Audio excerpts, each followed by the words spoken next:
Hindi na po kakabahan yung aking mga medical frontliners doon na yung, ano tawag doon sa Tagalog? Mold.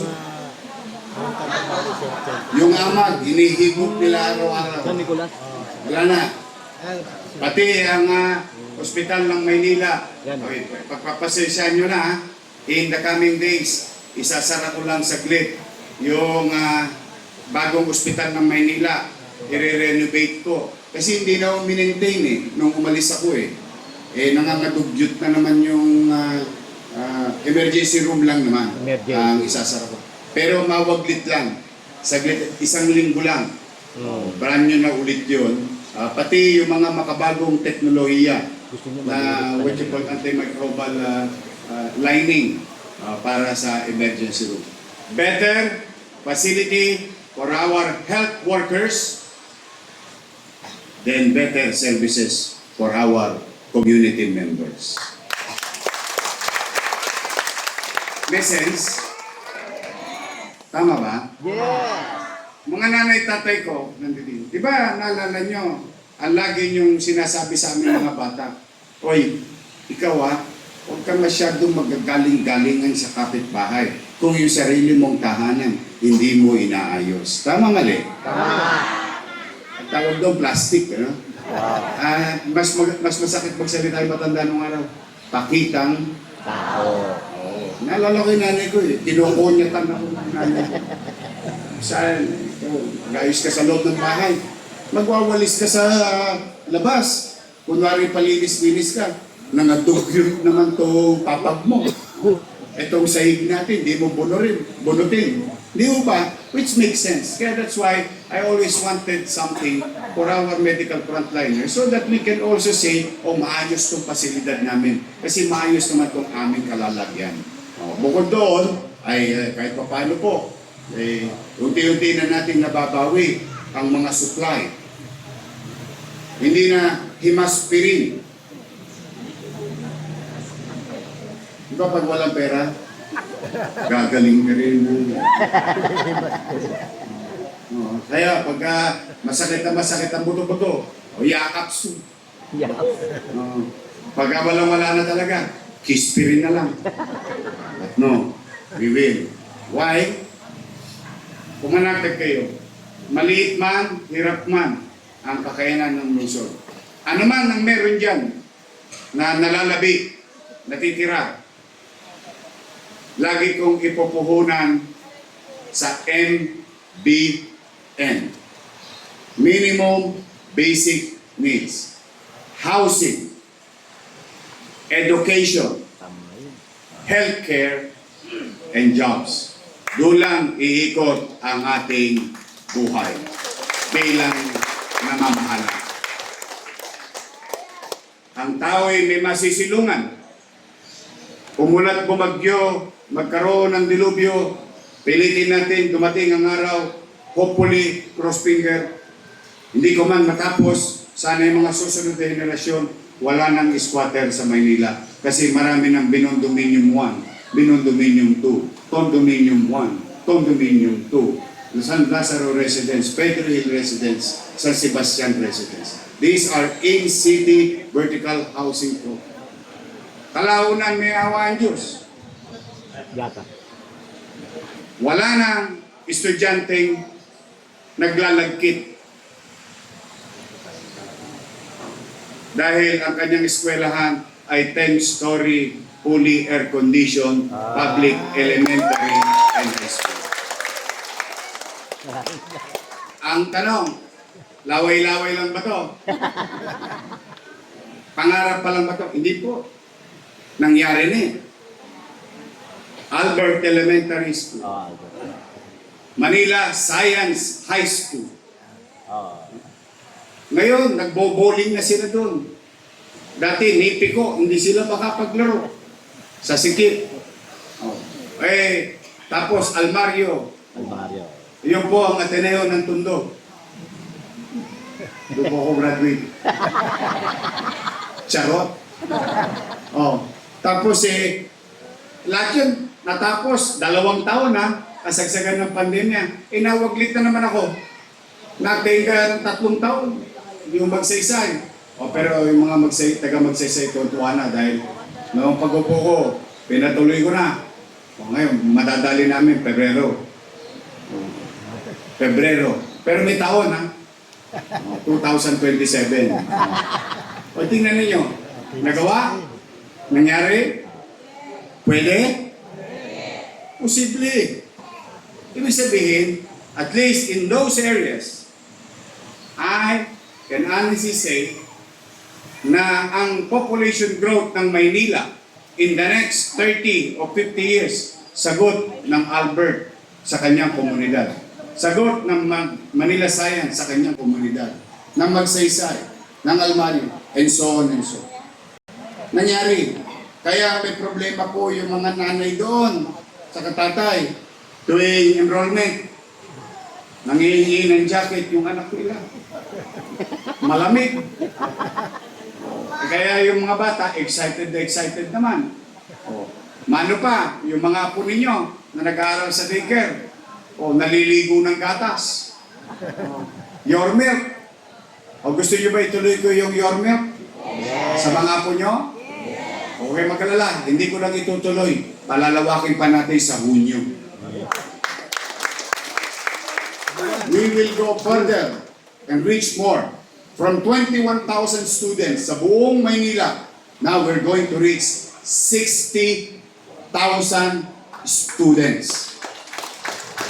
From daycare, we will elevate to kinder. Sa loob ng regular school or big school. Then grade 1. Gusto niyo ba rin ng gatas? Mga lolo't lola ko, anong gusto niyo? Powder, sariwa? Sure. Ngayon mag-survey nga ako kasi may iniisip ako eh. Taas sa kamay ng gusto powder. Taas sa kamay na gustong sariwang gatas. Sige, alamin natin. Ha? Pero tuloy yun. Sariwa man o powder, may gatas pa rin ang senior. Okay, mag-aalala. So, ikinukwento ko ito, bagay na talagang dito tutunguhan yung ating mga resources sa lungsod ng Maynila. Ngayon, bilang panghuli, mga 2 buwan na lang, gumayak na kayo. Meron ng senior citizens park. Sino may mga alagang hayop? Hayop sa loob ng bahay. Yung hayop magmahal.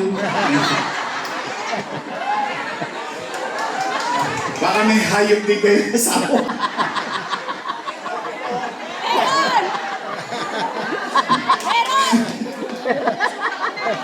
Yung hayop ko sa ako, dali na. Tingnan ninyo.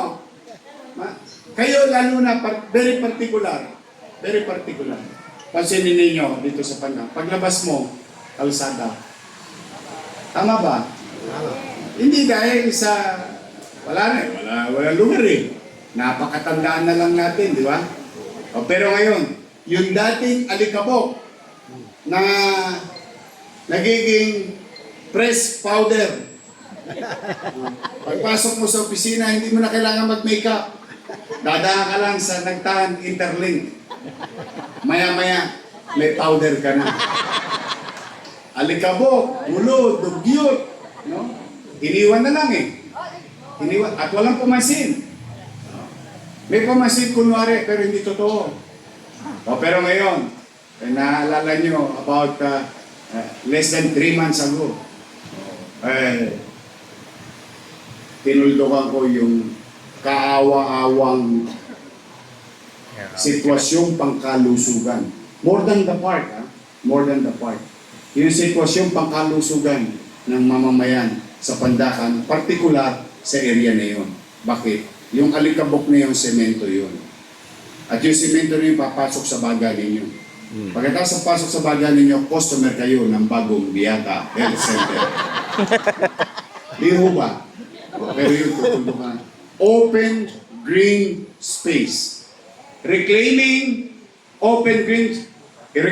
space and convert it into open green space for the public to use. Makabagong pamamaraan, katulad na nangyayari sa Singapore at iba pang bansa. O yun, mga nanay tatay ko, maniwala kayo sa akin. Nakakalamang na po si Elmer Park. Dinala niya yung aso niya. Tumira kagad dun. Nagpinostihan na. Mag-i-enjoy kayo. Dali niyo ang apo niyo. Walking distance. Dali ninyo ang alaga niyong hayop. Napansin ko dito, merong pinakikiusap o yung ating mga pag-disiplina po. Meron ng space for our pets. Meron ng space for our seniors. O pati ang mga bata. Maliwalas. Masariwang hangin. At saka, sigurado ako dito, isa o dalawa o baka marami sa inyo. Nung araw, namasyal kayo sa grandstand. Tama ba? Mga pagdilim. At kayo'y nagpagulong-gulong sa damhan.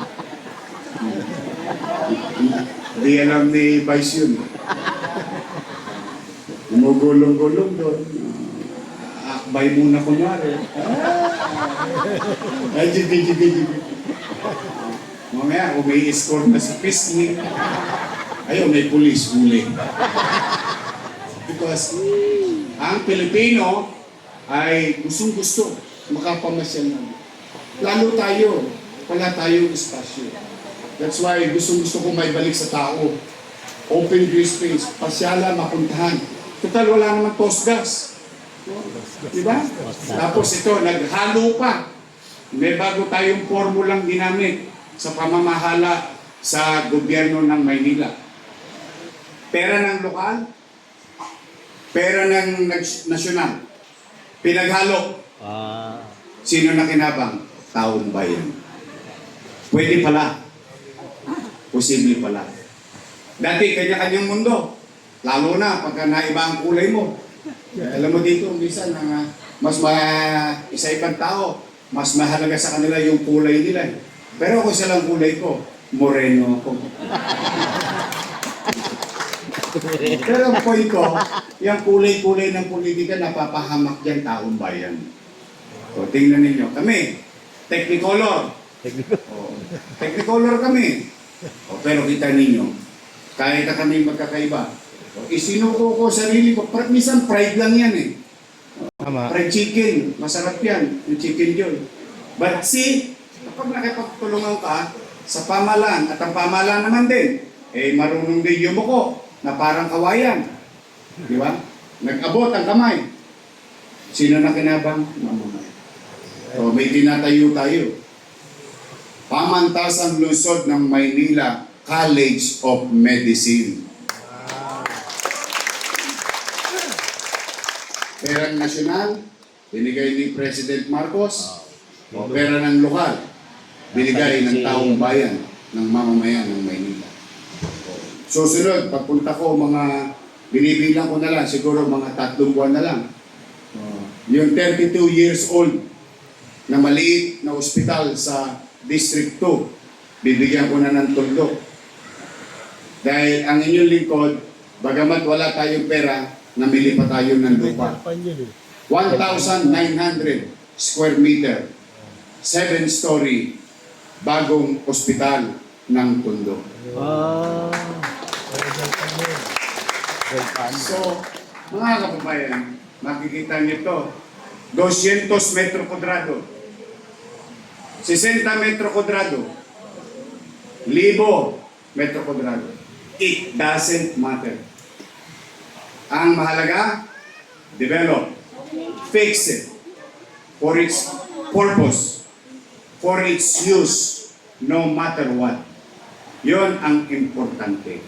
At yon ay pinuhunanan ng inyong pamahalang gusto. Kaya sa ating mga barangay chairman, o mga chairman, magtayuan nga kayo, palapakan ninyo ito. Mga kagawad, secretary treasurer, ang mga barangay official, ayan, palapakan nyo sila. Ayan, lahat sila. Ayan. Lakasan nyo naman, pamisa-misa lang natin sila mapapalakpakan. Mag-unawaan kayo. Huwag na kayong mag-aaway-away. Oo. Basta tatandaan nyo lagi, ako, hindi ako perfectong tao. Nagkamali din ako. Puro bakokang din ang tuhod ko. Dahil lahat na yata ng dulas at dapa, dinabot ko sa buhay. Pero ang mahalaga, huwag natin bilangin yung ilang beses tayong nadapa. Ang mahalaga, ilang beses tayong babangon. Kaya ano man ang krisis na kinakaharap natin, personal, emosyonal, mga lola ko, may krisis pa ba kayo sa emosyon? Sino bang wala ng jowa? Taas ang kamay. Wala na, naghanap ka na yun? Sayang. Magre-refer ko sana sa si Papsi. Ano ba si Papsi? Pumanatag kayo. Sino maraming minahal? Taas ang kamay. Wala kayong minahal? Marami. Ay, siyempre, nagkasakit kayo sa puso. Sa dami ng minahal nyo, nagbara-bara ang mga web nyo. Huwag kayong mag-alala.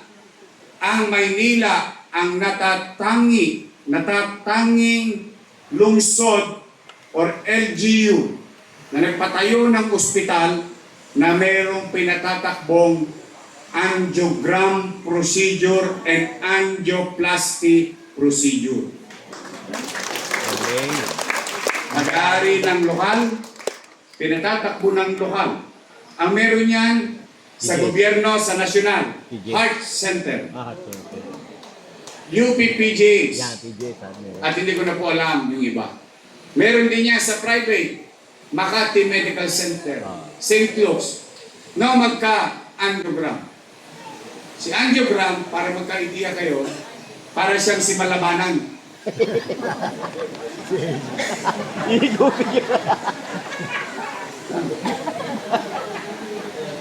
Titingnan muna yung mga barbula mo. May bara. Ang dami mong minahal. Ang daming bara sa puso mo. Ano yung nangyari? Halimbawa, huwag naman loobin ng Diyos. Natagpuan ang angiogram. Ang angiogram nasa 50 to 80,000. Sinisilip ka pa lang, ha?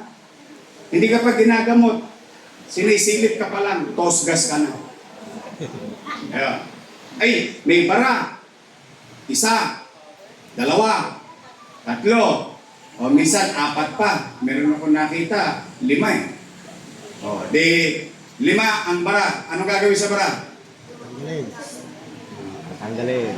Kay Malabanan, sisip-sipin. Tama ba? At kay angioplasty, may bibiling wire, tubo. Balit na balit lang yun po. Ang dating sa tao, goma. Ibubuka. Para umagos na maayos yung daloy ng dugo sa puso. Tama ba, doktora? Gusto yung pa-check up sa akin? Nagtutuli ako. Kaya lang, pukpok. Ang tumira sa akin, si Mambaldo, taga Moriones. So, malapit na ang kaluluwa ni Mambaldo. Maraming tira at et yun ng araw sa kanya. Para, mahal yung stent. Stent, ha? Per piraso, mahal yun. At minsan, yun ang ikamamatay mo pagbasa mo ng bill. Bagong opera, na angiogram, sariwa-sariwa. Bagong baba yung makina. Okay na okay. Pagbasa ng bill, ay!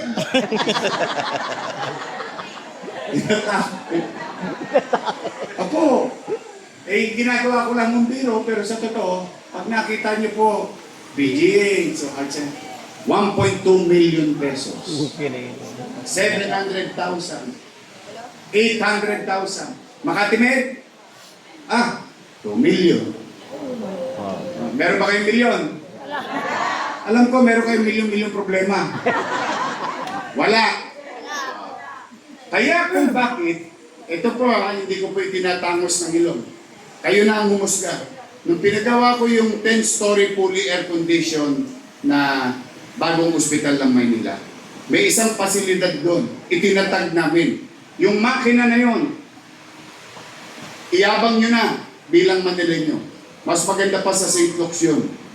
Si Letlet mismo, yung ating executive secretary, siya, biniyak at tinira. Nung nakita niya yung makina natin, sabi, mas maganda pa itong makina na 3 taon natulog. Hindi ginamit. 3 taon ako nawala eh.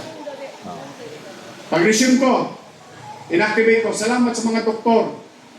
Mga, ano tawag natin yan, consultant. O, yung mga interventionist, cardiologist. Ha? Interventionist cardiologist. O, bakit to? Bakit mahalaga? Mambon, hallelujah. Umulan ka! Gusto namin ng ulan yan, huwag ka lang magbabaha. O, huli na to. Hindi kasi mahalaga, baka lang kasi maligaw yung pamilya ninyo. O, binalik natin, nagpatakbo natin, gumagana. Now, meron na tayong 2 successful na operation. Lalo na yung mga doktor natin. O, BIM, inangiogram, inangioplasty, binigyan ng barbula. O, ginastos lahat ng Manila. Di bayad na yung pasyente. Magkano bill? 975,000. Patient 2, 975,000. Magkano binayaran ng 2 taga Maynila? 0.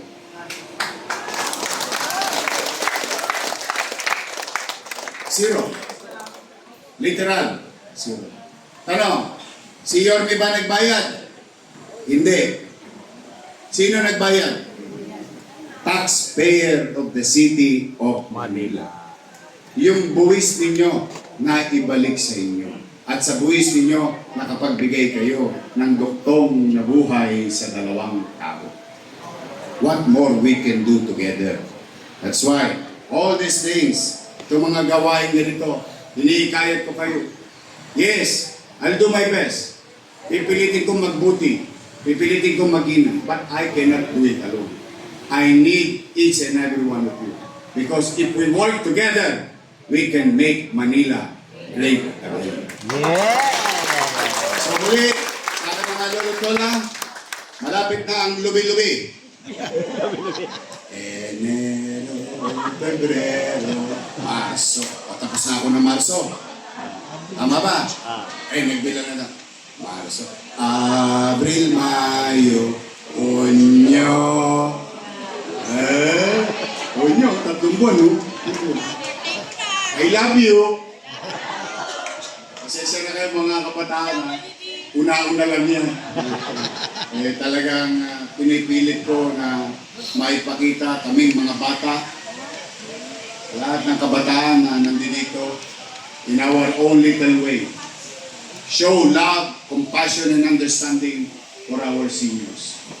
For the remainders of their life, yung maramdaman nila sa buong buhay na nagdaan, na pinagdaanan nila, ngayon makakita sila ng gobyernong mahal at pinagmamalasakitan ang mga nakatatanda sa ating pamayanan.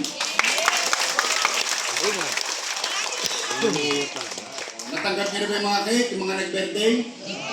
Wala pa. Wala pa. Wala pa raw, Mayor. 2 taon na, wala pa. Kailan birthday mo? Yeah, Pilda. December. Saka December. October. Hindi mo nadali nung last year? Oo, wala. Nasaan Kaya, ka? ewan ko. Ha? Ewan ko lang. Nasa na. Birthday mo yung nakuha? Ha? Wala Wala. ka. Uy. Wala, mas isa. Ayun, okay. Honest to goodness question. Ayan. Simula noong July, Ayan. nag-resume yata tayo September eh. Sino nakatanggap ng cake? Ayun, natanggap nyo. Bumalik. Iba na ang logo, no? Nakita nyo, Jones Briggs na. Nakita yun, ha? O, tuloy-tuloy yun. Hindi yan lilipas. So muli, mga nanay tatay ko, mag-iingat kayo. Masaya ako, umulan na. Mababawasan na ang init ng kalsada, alimuong. Pero, kung nakakatakot ang Tagaraw, nakakatakot din ang Tagulan. Sa Tagaraw, sakit ng ulo, alta presyon. Sa Tagulan, pulmonya. Wala kang kalaban-laban, kaya mag-iingat kayo lagi. Dito sa Maynila, pahabaan ang buhay, ha? Hanggat nandito ako, pipilitin ko may paramdam sa inyo ang pagmamahal ng lungsod ng Manila. Sa mga kabataan naman, mag-aral lang kayo mabuti. Mag-aral lang kayo mabuti. Wala ako ibang iniiling sa inyo. Mag-aral lang kayo mabuti. Basta may gobyerno sa lungsod ng Maynila. Mga ko, mga tatay ko, sa aking mga medical frontliners, uy, lagi kayong mag-i-smile, no? Smile lang. Alam mo, minsan yung ngiti nakakagaling na eh. Totoo lang. Yung karinyo ng isang ina, yung karinyo ng isang ama, kapag may lagnat, yung kanyang apo o anak, minsan pagka nakitiyan ka na magulang, diba? Na ano ka na, lumulubag yung loob mo. Kasi, totoo naman, it's always about, because you're in the front line. At ang taong may sakit, walang maintindihan katwiran. Kahit tayo ang tama. Kahit tayo ang tama. Hindi maintindihan ng tao. Kaya, Restituto Aguilar, alagaan mo pong distrito ha? From District 6, alagaan mo sila. Tulong-tulong kayo, Gladys. Basta sa inyo po, magandang umaga. Masaya ako na yung laway ko, nasingil ko ngayong umagang ito. Para po sa inyo to, ingatan ninyo, ito ang hiling ninyo, tinupad ko lang yung hiling ninyo. At huwag kayo mawawalan ng pag-asa. May awa ang Diyos, makakaraos din tayo. Maraming salamat. Pagpalain nawa kayo ng Kong Megapa. Manila!